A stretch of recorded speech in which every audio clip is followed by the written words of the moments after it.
Welcome to the Agilists Aspire and Achieve in Your Agile Career video podcast series. This series is all about helping you grow, thrive, and making an impact in your career in the community with an Agile mindset.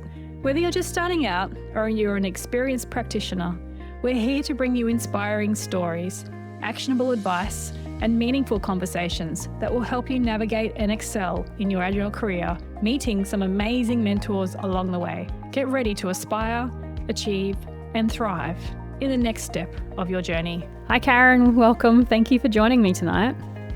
Hello. Thank you for having me on. It's the first time I've said thank you for joining me tonight, and we be in the same time zone. It's a miracle. Oh, yeah, and even almost dusk outside, though. I know. It's getting to a much better time of year. And so for those watching and listening, we're in Australia, in Queensland, and we're entering summer. Well, actually, it's supposed to be spring, but I reckon we're going to skip spring and go straight to summer. Yeah. Karyn, can you please introduce yourself to our listeners, please? Yeah. So hi, I'm Karyn Smith. I am currently Chief Operating Officer for a consulting and IT company called BD&A. I am an IT kid career from the early days, and these days I find myself looking after finance, marketing, HR, and just generally helping the organisation kind of hum. That's fundamentally my role, which, is different every day and a lot of fun. Hum. I'm going to dig into that later. How do you create that hum? But first question that I want to kick us off with is, how did you start and find your Agile career?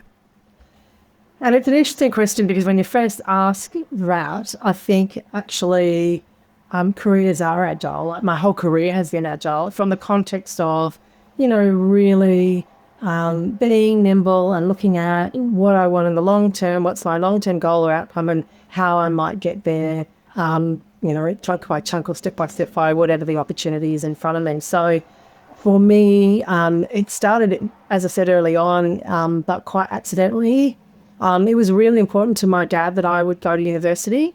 So I didn't go, because that's sometimes what you do when you're 16, when you finish high school, and I was 17, and I was really lucky actually that I had some great adults around me, and one of them was like, young lady, you have to do the public service exam, and I got into the public service and got a job there right at the time that they were replacing typewriters with computers. Yes, I'm that old. And so there I was on this cusp of massive change in how people worked. And I was much younger than my peers in the typing team that I was in. I was not a very good typist. So I could see that computers might help me maybe hide, but I was a very good typist, and it was exciting. And so, I started my career in IT really just, I can help and getting involved, and it sort of went from there in terms of what were the opportunities that came. I got to move into a proper IT team, and I got to work with leaders that really nurtured having a team that worked well together, with a leader who was like, I think I was 22. He was like, "Renae, kiddo, I've got a project for you. You're going to run this one." And he helped me chunk it down and put, first of all, you're going to have to go and do this. What are you going to do? Okay, that looks good. Up you go. Come back. What's the next bit? And that was my very first project that I kind of ran. And so there was a whole lot of value infused there.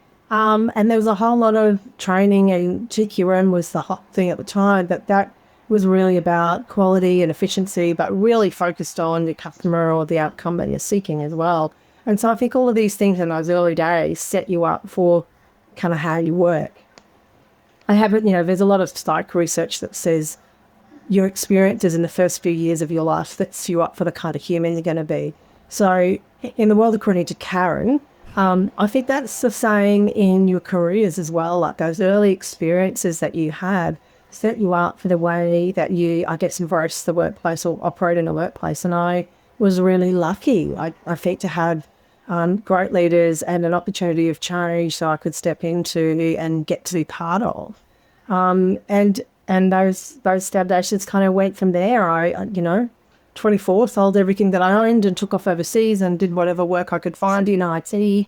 And by the time I, over many years, eventually had run a few projects or whatever and found myself at home and more in a stable kind of environment, Agile was there as a methodology that people were trying, that they were learning from books, right? And I can remember a team member coming to me, and I was the organisational change manager by that point, because I realised that people were more interesting than technology for me. And they were like, right, so we're going to do this project Agile. So what that means is you're going to go out and talk to all the stakeholders. And I was like, I haven't read very much about this. I don't think that's how it works, right? But it was this kind of fumbling in those early stages. It must have been, I don't know, early 2000s kind of thing of, and we were a regional, Queensland, so it wasn't necessarily easy to access people who had great experience doing this. But it was interesting still. And then over the years, when I did move to Brisbane and into consulting and working with lots of people who experienced to doing things in different ways, one of the things that we had in that organisation was a focus on Agile and Agile training.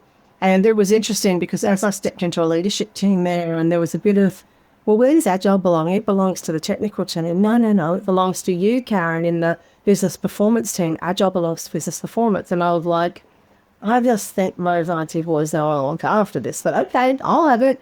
And I could see that we had some really great capability and opportunities there, but also I wasn't really sure what Agile properly looks like. So there was a real opportunity for me to learn, to be part of that, and to do my thing in terms of trying to build and create community and teams and dynamics that people shared and learned from each other and could grow into whoever they wanted to be, whatever that looks like, and helping do that. So all of those things were really great reasons that I wanted that Agile capability area to thrive. So I got the opportunity to sit in, like seriously, dozens and dozens of Agile training, although I have never done any certification. But I got to see different people learn, different people respond and react to the change, as well as then projects and working with clients and deliveries where they say they want Agile, except for all the not Agile things that they really want. Working in that environment for many years. But career-wise, I still kept kind of, I don't know quite what's next, and something might pop up, and just being opportunistic a little bit in terms of, this does take me in the right general direction for that vision that I've got. And I, ended up leaving one company and going to the next, and we were growing and reorganising, and they're like, which of these leadership roles do you think you might like? And I was like, well, I want the one that owns people stuff, right? And that meant I got the Chief Operating Officer role and, stepping into that, which then I had to, deal with my own self a fair bit in terms of, can I really do numbers and how can I possibly be responsible for finance? My God. But actually there's a whole lot of learnings there about that this is still in the right direction for me, and it still honours who I am, and wanting to make sure I can help create an environment where people are learning and growing, and so that I can, learn and grow. And so suddenly here I am, I've been around and I'm like, oh my God, I'm in a big girl job.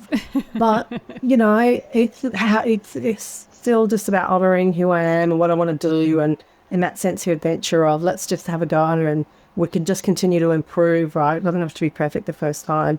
It's just that we've got to get started and start from where we are kind of stuff. So, I don't know if that answers the question. Kind of. It does. It does. So way back when you were 17, starting that job, your first ever real person job, grown-up job, where did you think you would end up? What was your vision for your career? I didn't have that first clue. Like, I seriously was probably, but, if I think about it now, school wasn't a great, I did okay, so I wasn't fabulous. I kind of thought in those days that I wanted to be like a barrister, like an LA law, because I want to stand up, prosecute the cases, whatever, that's exciting. But I also knew that I didn't have the attention to detail focus to really do that kind of grunt work that it takes to get to that level. And I didn't know, right? I really didn't have the first clue. I was young, finishing high school, and a little bit lost, to be honest. So all I knew was that I wanted to enjoy what I did, and I wanted to feel like what I did mattered. And they're probably the two things that are still true today, that I've kind of measured the decisions that I've made along the way. They're my kind of guidelines. Is this, they're part of the adventure, and is this going to be interesting? And, and does this matter? And there's been times along the way, when you've got a job and you've got a bill to pay. I'm a single mum as well, right? So I had commitments that I needed to make sure I fulfilled on. That meant you do whatever job you can get at times. And so some of those clients that I worked with at times, I struggled. He really struggled with does this matter? Because I did a really good job today. Some fat cat at the top of some corporate hierarchy gets an extra $1 million. Because I really struggle with that. So being able to redirect for the organisation that I'm in now, where we've got a very clear purpose about improving society, and knowing that every single thing that I do in this organisation and that our teams are doing honours that purpose, and for me, my personal thing of making a difference, that just makes life much easier. But sometimes you've got to do a rubbish job in order to realise what a good one looks like. So there's nothing quite like working at McDonald's to appreciate an office job. So for me, it was Hungry Jack's, which is Burger King. But, unless you've done that job, you don't really appreciate how great it is to be a receptionist in an office. And so on. Until you do I'm going to fix that printer and take that phone call from the person who doesn't know how to turn off the computer and has in fact turned off the printer and not the computer, to really appreciate the next level job where I don't have to be that patient anymore and so on. So I think just there's something to learn from every single opportunity, and go for it, right? Once again, I forgot what the question was and what that is it? Sorry. Do you consciously, throughout your career, have you consciously made decisions on the jobs that you accept or the jobs that you go into with those values of yours in mind? In the early years, probably not. Well, not consciously, right? So I do think the intrigue or the excitement certainly was there, right? I remember getting a phone call from my recruiter in London and saying, hey, I've got this job in Switzerland, do you want to go do it? And I was like, sure. What language did I speak there? Like, I actually didn't even ask about it until I got the job. I was like, what language do they speak in Switzerland? All three. So what about Zurich? What language? So there was always that little bit that was kind of deep in me in terms of that. That was just about seeking that adventure, which, very clearly comes from my upbringing and my dad. And I've lived in 4 countries by the time I was 5. And, all of that stuff is deeply ingrained into who I am. But as I got older, I realised more and more what felt good and what didn't feel good, and identified that feeling like I can make a difference and there's some point to doing this is important. It's probably why I didn't do great at school, but I did really, really well when I eventually went to university. And I skipped doing a bachelor's and I went straight into the master's program and did really well and was shocked. But I know now, looking back, that was because it was something that I was interested in. And as soon as I can feel like that, this is something that interests me, I'm going to do much better at it. So as soon as you recognise those things about yourself and you take that into account, it helps guide that. So there's been plenty of times where I've gone, I could go back to this industry or that industry, or someone says, hey, you want this job? And you're like, I just can't. But I know what it feels like to have a golden handcuff, and it's not enough, right? It's not enough. Yeah. And I'll be miserable, and, so there's learning, there's continuous improvement, That's what it was. Yeah. I learned along the way. Yeah. Yeah. You have held quite a few leadership positions and now executive level. What do you see the role of a leader in any organisation, not necessarily an Agile organisation, but what do you see the role of leader as? I see it as bringing out the best in people, getting great people, and pretty much getting out of their way, being really sure that they know what the horizon is, and pretty much getting out of the way and making sure that you're, resolving issues or blockers. But it's about, great people and nurturing that community of people so that they're supporting each other and letting them run and be amazing. The very first time I was a leader was like back when I was 20, and I kind of cringed and feel sorry for that team at that time because I didn't have a clue. And I muddled my way through, and they were all much older than me and quite kind and in that. But I think because I was 20, 30 years younger than all of the rest of my team, it meant that I had to be a leader at that time that was part of the team, and that sort of servant leadership element that I know we talk about a lot in Agile. It was the only way I could even vaguely be successful in that leadership element at that time. But then over the years as well, into project management roles where none of the team actually reported to me. So my style on how I brought people together and making it feel like something that they wanted to be part of was the only way I was going to be successful. And so by the time I got into a proper role where like, here you go, Karyn, here's a team of 50, that was already deep inside me about, well, what is it but these people, and how do I make that happen for them, whether I'm providing it myself or once you get bigger teams, it changes from being how do I provide that myself to how do I help them get that and enable them to get that from each other, because leading at scale, you can't be all things for everybody. You have to really work out how to set up the systems and the networks so that they can look after each other and feed each other moving forward. And that's the hard lesson too, is as you scale up over time and then getting into a sort of more executive roles where it is, I need to spend a reasonable amount of my time that's on that strategic long-term stuff. Some of the time is on the what's and fire stuff, and occasionally being able to deep dive into the details, sets you up for success. While I skipped lots of things along the way, the foundational grounding of doing what, not asking someone to do what you wouldn't do yourself, and in fact being able to do that is really important, right? And it was, my first IT leader, and I was on the help desk, and he was like, I take it all, I mean the phones, you go down there and fix that driver on that printer or whatever. And I was excited because I got to go out and do that, and I will never forget that sort of freedom and that opportunity that they instilled, that they gave me, and being able to do that for others to value, okay, how do I be a leader that helps to help provide that? And what are the structures and the ways of working that I'm putting in place, that enable that as well? So, it's not just about this team that might be delivering an Agile way and they need to work out for themselves it's the right way of, setting themselves up for success depending on whatever it is that they're doing, not telling, but really thinking about, well, what are the frameworks that we're putting in place that allow that and encourage that at that organisational level, and daily policies and procedures and all that rubbish. But making sure that those things enable and don't get in the way of people being able to do that. Can you give us any examples of some of those things you've put in place? Well, I guess, opportunities to make sure people are reflecting.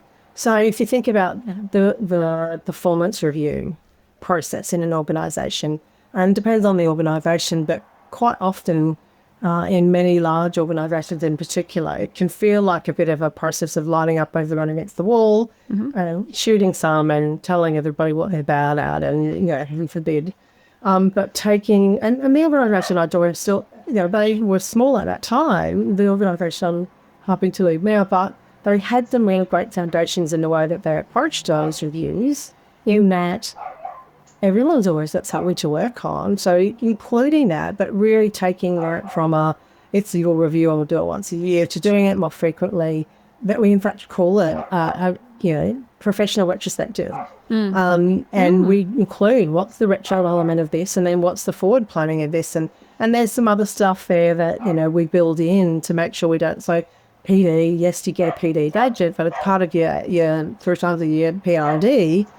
Where and what are you doing for that? And training or professional development isn't just about training. It's about, well, actually, I know someone who's, you think you want to go and be a customer experience person, why don't you go and have a coffee with this other lady in the organisation who's actually done that for 10 years and have a bit more conversation? Or why don't we pop you onto this project and we can have a bit of a feel and see whether that actually is what you think it would be, and not forcing people to kind of go and spend 2 months, 6 months, thousands of dollars on a particular bit of education. You can learn and make an informed decision later. The first step is actually not jumping into that, but taking the time. So I think all of those elements and the weaving together, right? Start with the outcome and then weave together the various bits that are going to get us to that end game. Yeah. I don't know that. Yeah, there's a lot of those things, though, right? You can talk about it in terms of policies and procedures, and you're right, one and agonize over is it perfect, and she doesn't need to be perfect. It just needs to have a review cycle and make sure that we hold to that review cycle. Yeah, and it is that feedback cycle. I think on whatever it is, whether it is, and I think what you said around the professional retro.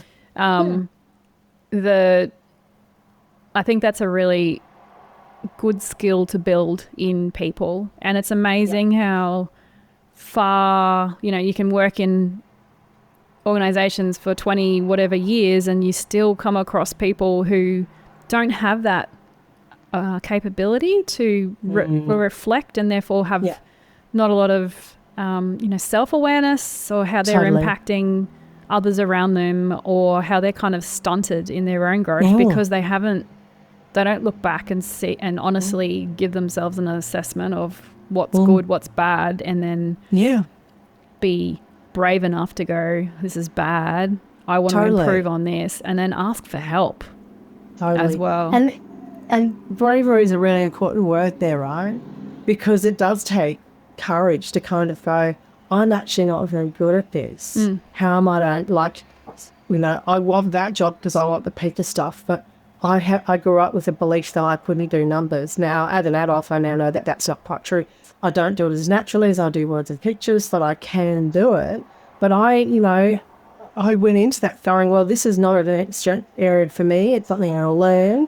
I am good at putting processes in place and operationalizing those and keeping those alive. So I can do that first, and then what's next, and how do I educate myself in this space and be okay to be like I'm not amazing at everything. But, where do we learn that it's safe to say, actually, I'm not very good at this thing or whatever? And I think in some ways, not finding school fabulous, I did okay, but not coming through as a star performer actually was a really good thing, because I was quite aware that I wasn't great at stuff. I often feel like some folks who, and not all, but some folks who really struggle with that self-awareness bit are people who were superstars all the way through school and all the way through university, and then they hit the workforce and they're not used to taking on feedback because they've never really had to, right? Just gold stars and green ticks. Gold stars, right? Whereas actually, and in fact, we're doing some stuff recently with looking at how we're going to engage with a program that the President Karyn Smith running to help athletes get proper jobs, right? So that they're not actually in debt when they finish their sporty professional careers. And one of the big things that they talk about is the selling point for these athletes is feedback, like their coachability, the fundamental thing that it takes to become the best in the world. That something physically actually can translate into in a professional context, someone who can take feedback. And it's really interesting when I heard that pitch about that, and I've seen it and I know it's true, but actually thinking about that in the terms of what you said, right? Not everyone can do that. And, it is a real strength, but it takes courage to kind of go. And often for people, it takes either courage or a crisis of some kind, right? Yeah. To go, actually, what's working here, and am I in the right job? But sometimes it isn't about, I need to get better at this. Sometimes it's, I'm a fish and I'm up a tree and I need to find myself a pond. And that's actually what the action is. So, not just assuming that the action is improving, but really reflecting fully on, who it is I am and what I want to do and what I want my life to feel like. Yeah. And is this career even right for me? Yeah. Deep stuff. It is. So switching it to you, what are you doing for your own professional growth? Yes, a lot. My kind of reflex response is, I'm not so good at doing that for myself. Because I haven't been to a training course in forever.